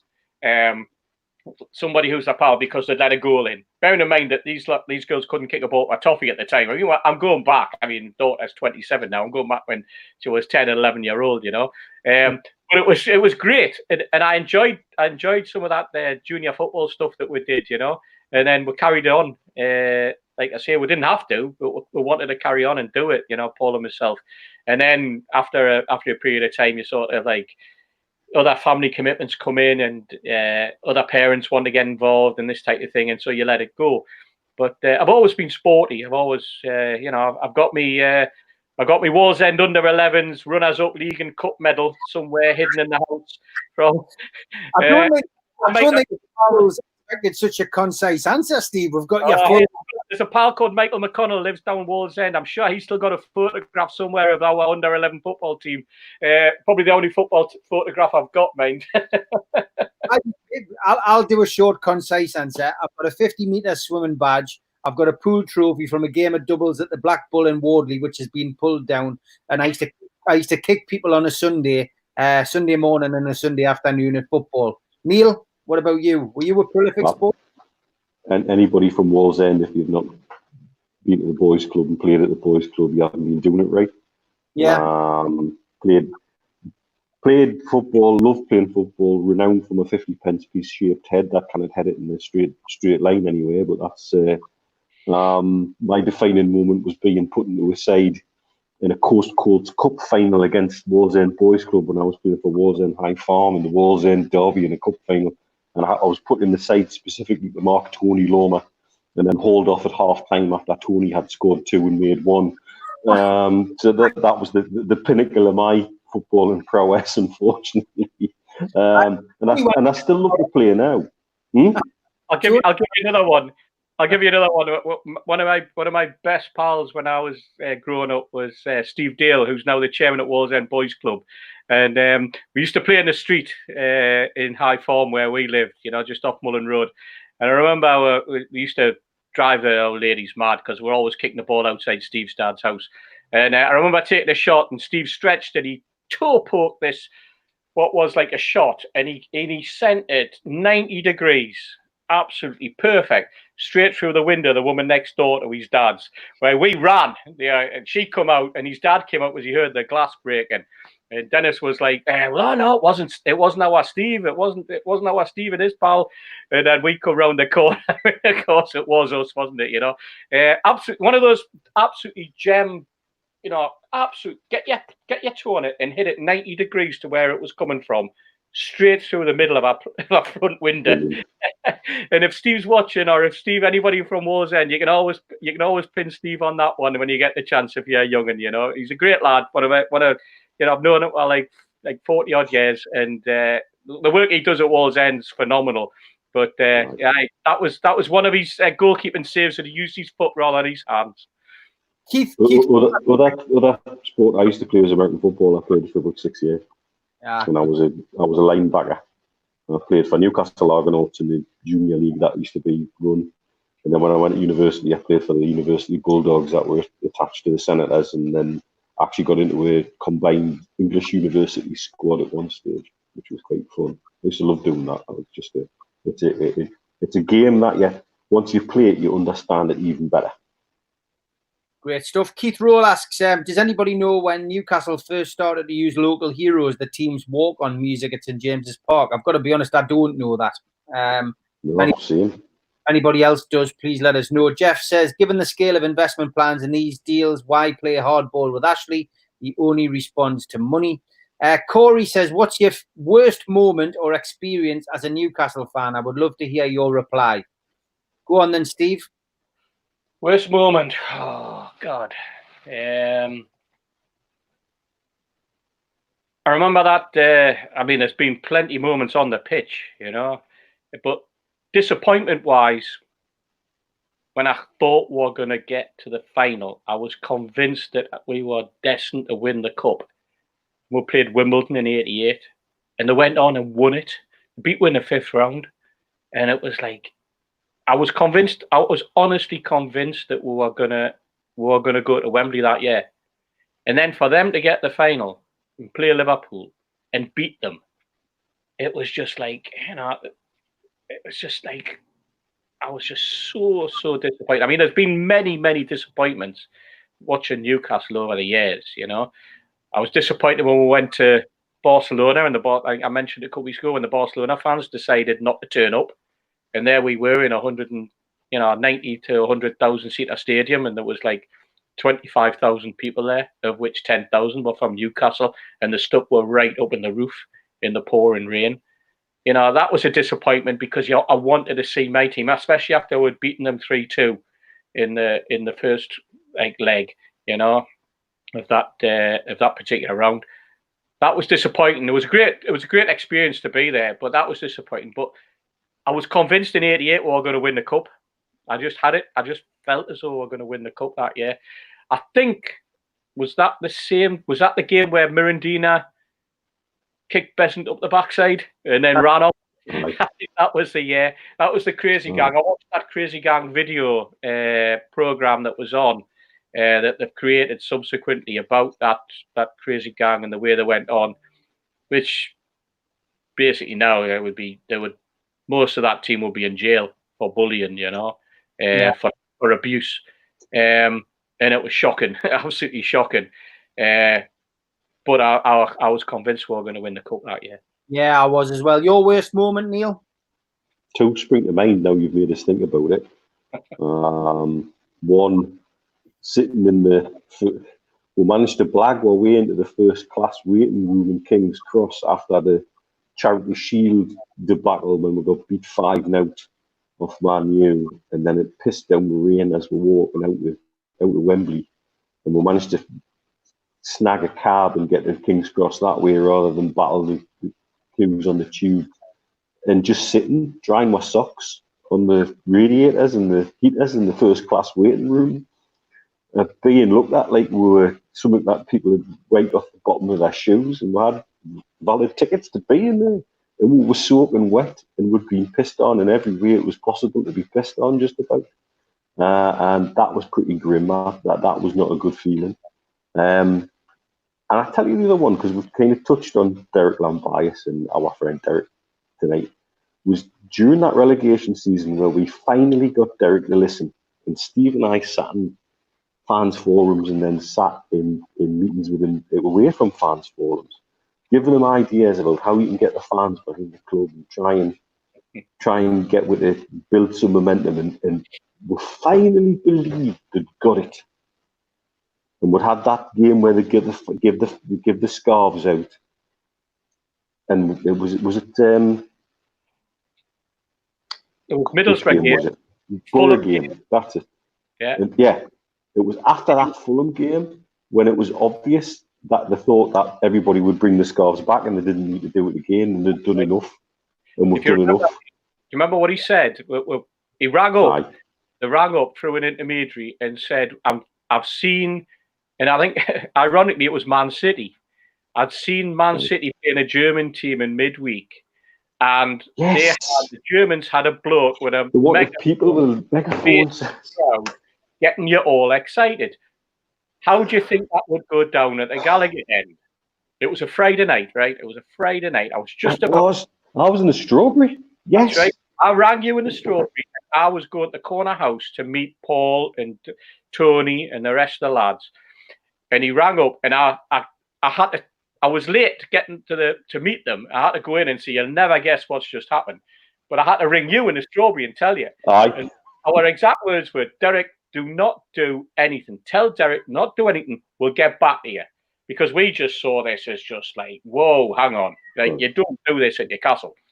So somebody was either going to be brained with a megaphone or fart down it or something like that. It was just on the Saturday says, "What about clackers? You can clack together and make a noise." And we went, whoa. So they agreed to give out scarves, if I remember rightly.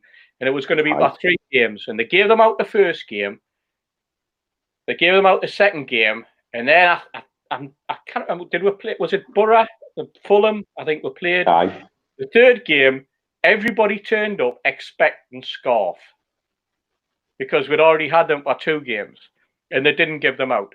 And afterwards, we got beat. I think we got beat or we drew. We didn't get the result that we needed anyway, that we were expecting. Which meant we went into the last game. And remember ringing up and go, what happened? What happened to the scarves?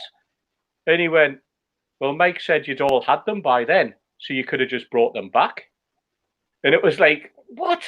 You'd made a commitment to do something, and then you reneged on your commitment. You'd said you were going to do these, you were going to give, I think one game was flags, and then there was going to be scarves given out. And the third game, everybody's expecting, and they were told there was going to be, and they didn't do it. And we were, you cannot believe where you fall down every single time, because you make assumptions based on what you think you know and not what because you haven't entered into the right dialogue, you haven't entered into the right conversation. We'd had, finally, for the first time, we'd had proper positive interaction with Derek. Yeah. And we felt he was listening, and we felt he got it.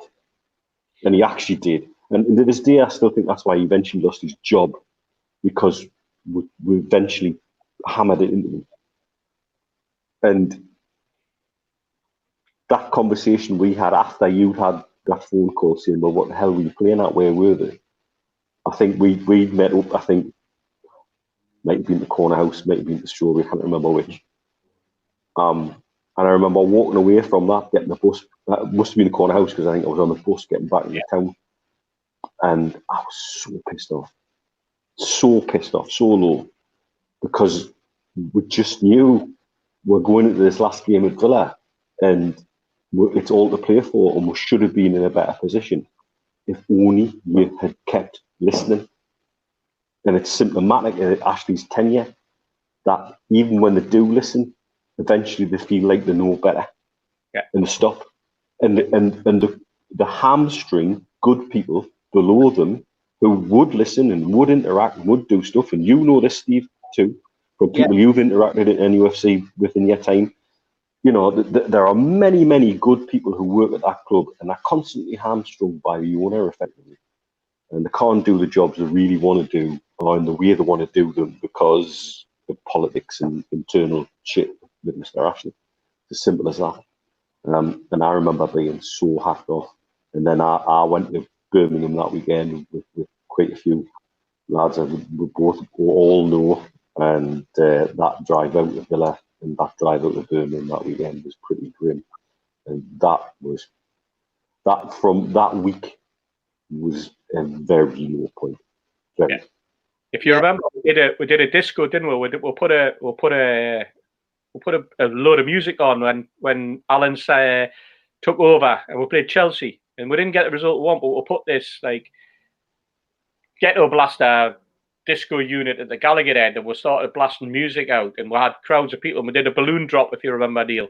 And we had this balloon, and we did everything. We were trying to convince them that the excitement was there, and the fans were behind the club. But you've got to get behind the fans, and you've got to. And that's when he rang up and said, I saw what you tried to do. We didn't. I think we got beat off Chelsea 1-0 that particular game, but we had shown that the fans, you treat it right.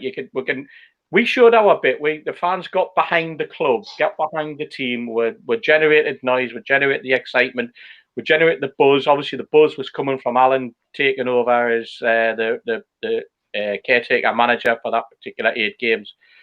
But getting them to buy into it, it was like drawing teeth. And I'm not no analogy being a dentist, Neil, but you know exactly what I mean. It's just I find pulling teeth quite easy, mate. You do, right? I'm the one on the receiving end having them pulled. That's all. But yeah, my worst memory was the Sunderland playoff defeat at St James's Park. Yeah, that was good. It's one of the few defeats where I've actually physically cried at a match. Like, yeah, I was inconsolable that playoff game. I was there with my dad, and it felt like the death in the family. It was horrendous. That, especially what was terrible about that was that I was convinced we were going to get promoted. Yeah. And so my wife had booked a holiday, and we were going away that weekend, and we ended up going into the playoff. And I honestly left. I gave me mate Jeff, sadly passed away now.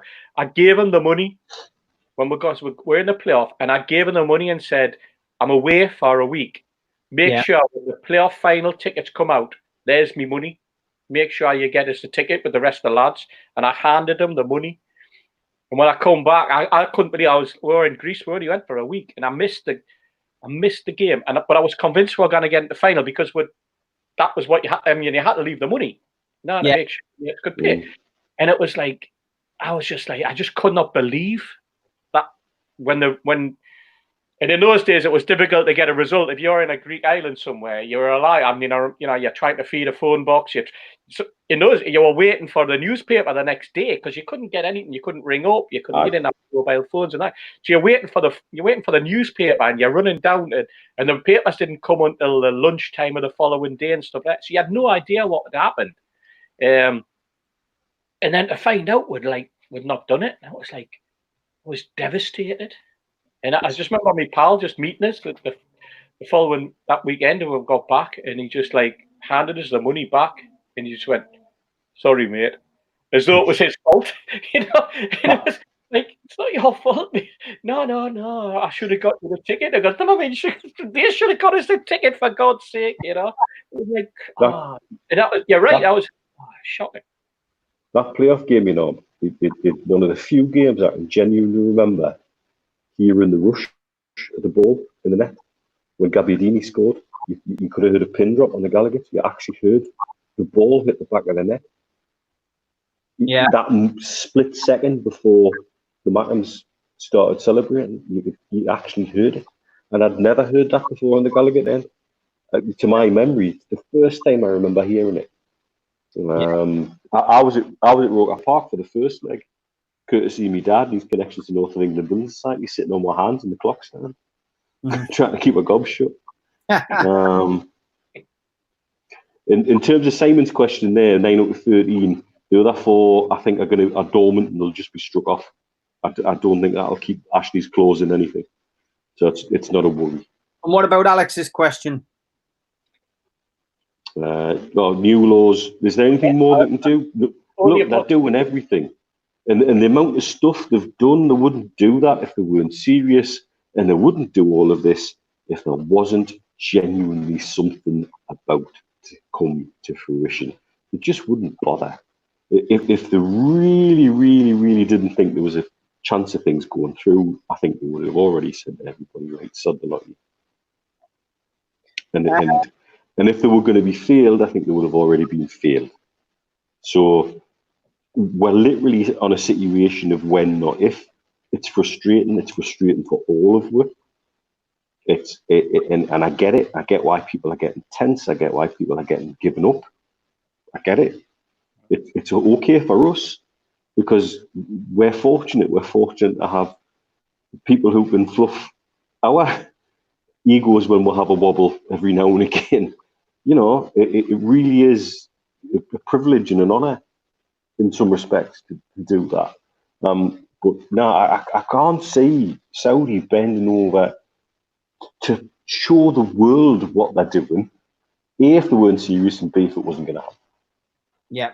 We've had about 420 people watching throughout the show. We know our viewing figures are around about 3,500 to 4,000 per show, which we're thankful for. Only a couple of people have been on live tonight. You've still got an opportunity to get on. We've got 20 minutes left. We've got a lot of questions to get through. We're trying to get as many on as possible. If you want to come on live, you have to register with StreamYard just by putting your email in, then click on the link and we'll try and get you on before the end of the show. Don't forget to like and share it and stick a comment in about the show at the end of the show. Aaron Gallagher says, great show again tonight, lads. My question is, the longer this takeover goes on, do you not think it affects next season's plans, i.e. transfer targets? And it's something that Steve Bruce keeps laying to. I know we've spoken about this already tonight, but yeah, if it does drag on past the end of the season, it is going to affect things for next season. But Steve Bruce says there's a plan in place. Yeah, well, there will be a plan in place, but it might be a totally different plan to the one that they want to implement. There's a plan in place for Steve Bruce. There's a plan in place for whoever the new manager is. There's a plan in place for Steve Bruce if he's the manager. So there's potentially 3 plans there, isn't there? If you want to look at it coldly. The question is, are the owners, the potential new owners, so confident that they are advancing it anyway? Are they moving forward? Are they moving on with their plans because perhaps they've been given, we're waiting for this, we're waiting for that, but their confidence levels are such that they know it's going to go through. So their plans, because we don't know, but their plans could be, it could be way, way down the line. and they could be very, very confident that it's going to happen. So they have their implementation plan already running, if you like. And I would expect that out. That's what I would expect, because we're not talking about amateurs here. We're talking about professionals. We're talking about business people with business head, with sporting acumen, with business acumen, with a knowledge of how the Premier League operates, with knowledge of when they have their director of football ready and going, because they'll have already identified who it'll be, and he'll be making plans, and he'll know exactly what he needs to make sure that football club's ticking one, right the way through come the start of the next season. It's just a case of pressing the button. As far as I'm concerned, that's the way I'm looking at it. Maybe I have to look at it like that, because if I didn't look at it like that, I would be depressed, and I would be like sort of, not as buoyant as I am. And I'm looking at that because that's where I have to be, because that's the way I genuinely believe. This is my genuine belief that it's going through. And if it was me, that's what I would be doing. And I think that's the only thing that we can do. We can just sit there and go, well, hang on. If it was you, Steve, what would you be planning? If it was you, what would your plans be? Would you be way down the line? Would you have most of your dobbers in place? Would you have things ready to press, ready to go, and then just announce into the world? Of course you would, because you wouldn't just walk in on day one and going, oh, it's a brave new world. Oh, what does that mean? Oh, I now own a football club. Of course you wouldn't. You've got everything. You've been analysing and assessing and knowing and altering your plans continuously over what looks like a 3-year period now, because it was 2017 when Amanda Staveley and PCP first appeared on the scene and wanted Newcastle United. And I think it's been a long-term project for her. I think it's been a long-term plan, and I think that they've continuously looked at this and they know exactly what they want, where they want to be at the start of whenever they take over. And they're not going to. Then these guys aren't amateurs, for God's sake, There's a lot of money at stake. This is a professional football club. This is professional, It's not my kids under 11s team and under 10s team that I was running with my daughter, shouting and screaming at the kids that I was talking about earlier, and having a go at what was supposed to be our best friend because she couldn't catch a ball. Yeah, good point. Lots of questions coming in. Sorry, guys, some of the ones I've lost from earlier on, because obviously the show is not planned. We go off on different tangents. And Mark, I know I had your question on the screen for a while, but it's gone there now, mate. If you want to resend it, I'm more than happy to ask it. B. Taylor says, I'd love to think the new owners were working behind the scenes. Liam says, these potential new owners will want us to be another Man City. Bigger than Man City. Michael Barlow says, could this already be done? Announcement same day as launch and marquee signing. Could be. It's something which is thrown out there, and look, it's one of those things. We're looking at this. We're looking at this, as supporters. That's all we are. We're supporters. We're supporters who try to make a difference in the past, and we haven't managed to see it through. We're hoping that this one will be. Phil Davison asks a question. What was your first away game that you ever went to? Mine was Nottingham Forest in 1987, which was the last game of the season. It was an unbelievable day. I'll never forget it. Surprise, surprise. We got one. So, Neil, what was your first away game? It actually was a Sunderland game. It was a derby match.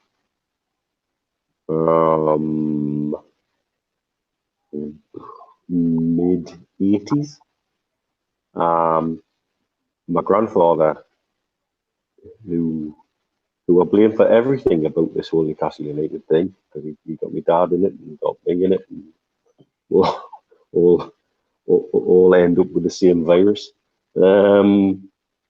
Used to work on either side of the town in his time, and he worked in the Wallsend yards and in the Jarry yards, and he had black white mates, he had red white mates, and I genuinely see myself as one of the last of the generation who would occasionally go down to Sunderland if we were at loose end just to watch a football game. I used to never have a problem doing that because my granddad did it, my dad did it.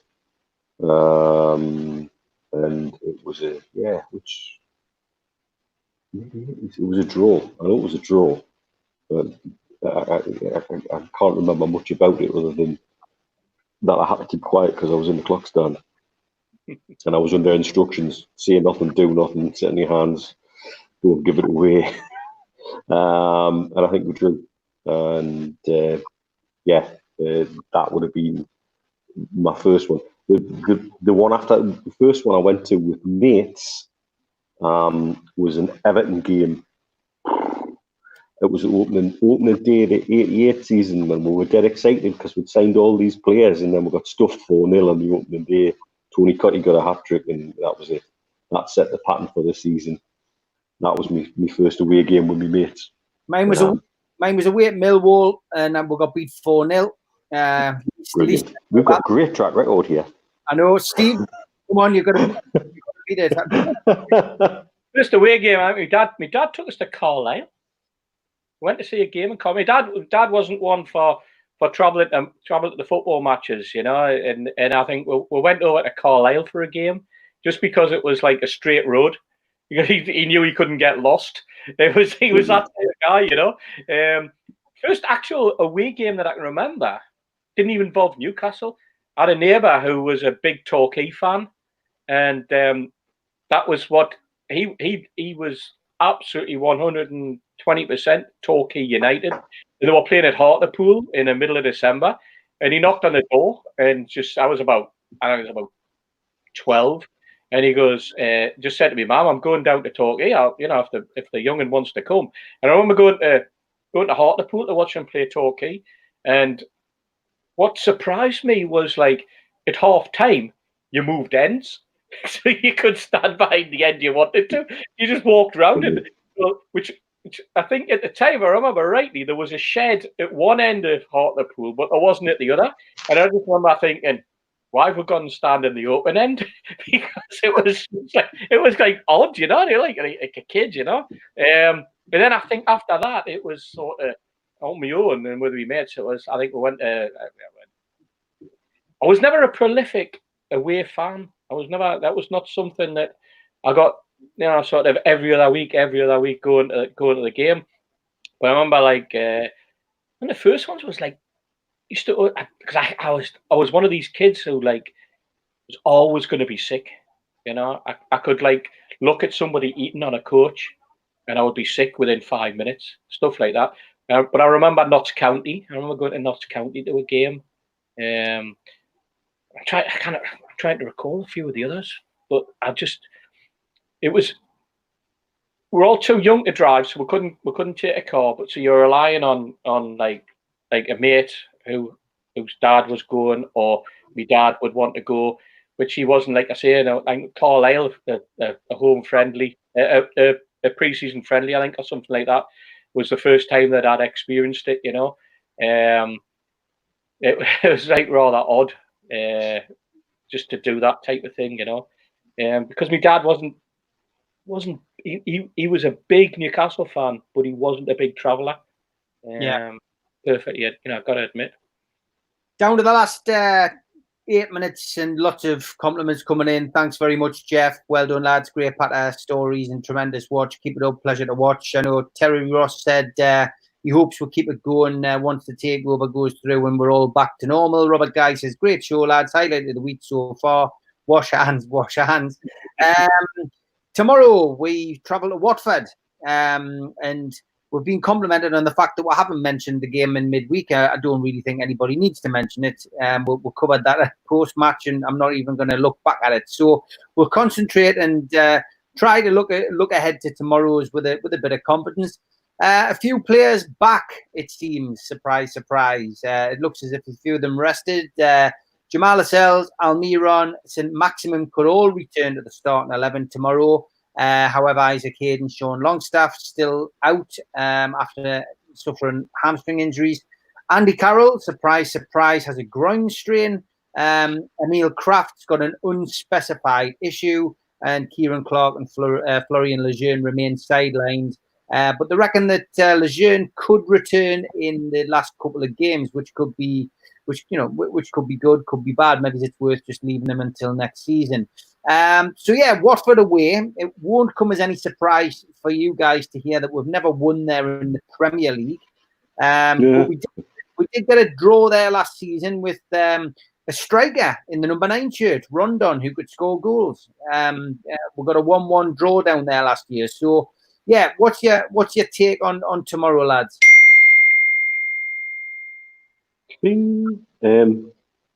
For me, I would like to see them come out with a bit more pride and passion that they showed in midweek.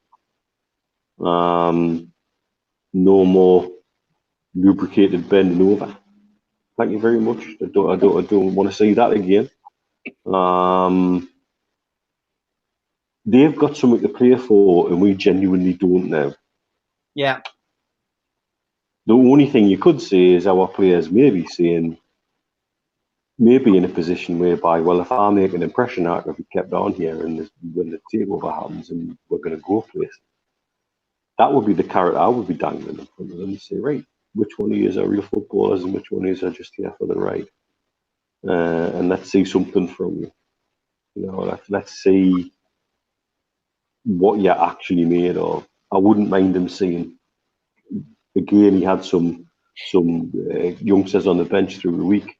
That wasn't the game to chuck youngsters into. That would have been horrendous for some of them starting their careers being put in the middle of that shit show. But this is the kind of game where you could possibly, if things are going well towards the last 20 minutes of the game, give a couple of lads a taste of the Premier League and say, right, let's show us what you got. You've got nothing to lose. And that's the attitude we should have. What if we've got to lose? Nothing, really, by going for it. They should theoretically be fighting for their lives. And I know I've seen a couple of people say, "Oh yeah, let's take it. Let's take a defeat if it puts Villa into trouble." I'm not into that. I don't care about other clubs. I care about my club, and I want to sit there tomorrow. I've just seen Steve Bennett flash a message up. Yes, Steve, I'll be in the pub. I'm working tomorrow, so I'll be in for kick-off. No bother. And we'll have a couple of others join the way. I think a couple of people are back who finally got permission to fly back into the UAE after all this time. There's been a permit system to get back into the country for residents if you've got a residence visa. And let's just say it hasn't been the most efficient system ever. There are still residents who are stranded here, there, and everywhere at the moment in typical Middle Eastern chaos fashion. So we might have a canny few in tomorrow. So hundreds of thousands. Honestly, those pints, dear me, they're tasty, but they look like bloody ice cream. Anyway, I digress. I would like to think we can win this game if we're sure, if we turn up. They've really only got the threat in Deeney, but the lad Hughes always seems to have a good game against me.